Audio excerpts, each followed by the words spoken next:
ये जो circulatory system है, रक्त परिसंचरण तंत्र है, इस पर प्राणायाम का क्या प्रभाव पड़ता है। सामान्य रूप से जैसे हम जानते हैं कि जब अगर ऑक्सीजन ज़्यादा मिलेगा, है ना, तो क्या होगा, ऑक्सीजन ज़्यादा मिलने से रक्त अधिक शुद्ध होगा, है ना। तो जब शुद्ध रक्त अधिक होगा तो स्वाभाविक है कि आपके पूरे शरीर का जो सर्कुलेटरी सिस्टम को जो एनर्जी मिलनी चाहिए मेटाबॉलिक प्रोसेस से, वह भी ज़्यादा मिलेगी। तो ब्लड आराम से एनर्जी ज़्यादा होगी, और एनर्जी ज़्यादा होगी तो प्रॉपर तरीके से आपका पूरा सर्कुलेटरी सिस्टम काम करेगा। बड़ी सीधी और स्पष्ट बात है ना। और इसके कुछ एक और पहलू है, जैसे कि आप कपालभाति प्राणायाम करते हैं, तो कपालभाति प्राणायाम में क्या होता है ना।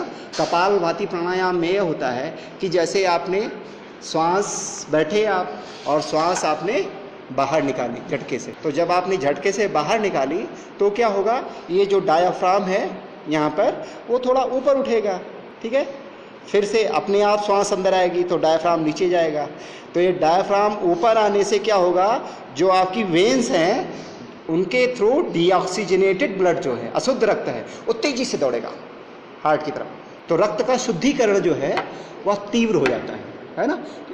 इससे क्या होता है कि जो वेन्स आपकी होती हैं, जो ब्लड को शुद्ध करने का कार्य करती हैं, है ना, मतलब अशुद्ध रक्त को पहुंचाती हैं हार्ट तक, ताकि हार्ट उसको वहाँ आगे तक पहुंचा सके, है ना, लंग्स तक, उनकी कार्यक्षमता बढ़ जाती है। और ख़ास करके आप वैसे किसी भी प्राणायाम में देखें, अब इसका जैसे और जो सामान्य प्राणायाम करते हैं, आप अनुलोम विलोम प्राणायाम करते हैं, तो अनुलोम विलोम प्राणायाम भी फ़ायदा करता है। कैसे फ़ायदा करता है? अनुलोम विलोम प्राणायाम ऐसे फ़ायदा करता है कि जैसे आप अनुलोम विलोम प्राणायाम आप कर रहे हैं, तो अनुलोम विलोम प्राणायाम में एक क्रियाविधि तो ये इन्वॉल्व है कि आपका डायफ्राम ऊपर और नीचे जा रहा है, तो हार्ट की हल्की हल्की मसाजिंग भी होगी, है ना, हल्की हल्की मालिश होगी।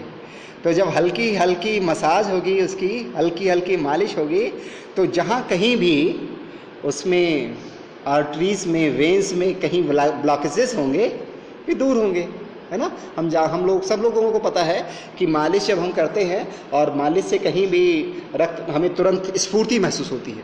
वह क्यों महसूस होती है? क्योंकि जहाँ कहीं भी ब्लड फ्लो में ऑब्स्ट्रक्शंस होते हैं, कहीं कोलेस्ट्रॉल जमा होता है, कहीं कुछ जमा होता है, कहीं कोई क्रिस्टल्स बन रहे होते हैं, वे डिज़ॉल्व हो जाते हैं। एक तो ये है। दूसरा ये है कि आप जब अनुलोम विलोम प्राणायाम करते हैं तो क्या होता है कि आपका, जब आप इधर से श्वास लिए तो आपका इस तरफ वाला हेमिस्फेयर एक्टिव होता है, जब इधर से श्वास लिए इधर वाला हेमिस्फेयर एक्टिव होता है। तो क्या होता है, आप देखिए 3 बार करके ही आप देख लीजिए, तुरंत आपको शांति का एहसास होने लगता है अनुलोम विलोम प्राणायाम करने से। तो क्या होगा, इससे यह होगा कि आपका, चूँकि दोनों हेमिस्फेयर्स एक बैलेंस में आ जाते हैं, हेमिस्फेयर्स के फंक्शंस अगर बैलेंस में होते हैं तो क्या होता है, आपके मन में अधिक शांति आती है, और जब शांति आती है तो फिर उसका प्रभाव किस पर पड़ता है? पैरासिम्पैथेटिक नर्वस सिस्टम पर पड़ता है। जब पैरासिम्पैथेटिक नर्वस सिस्टम पर पड़ता है तो क्या होगा, फिर वो ब्लड प्रेशर को और चीज़ों को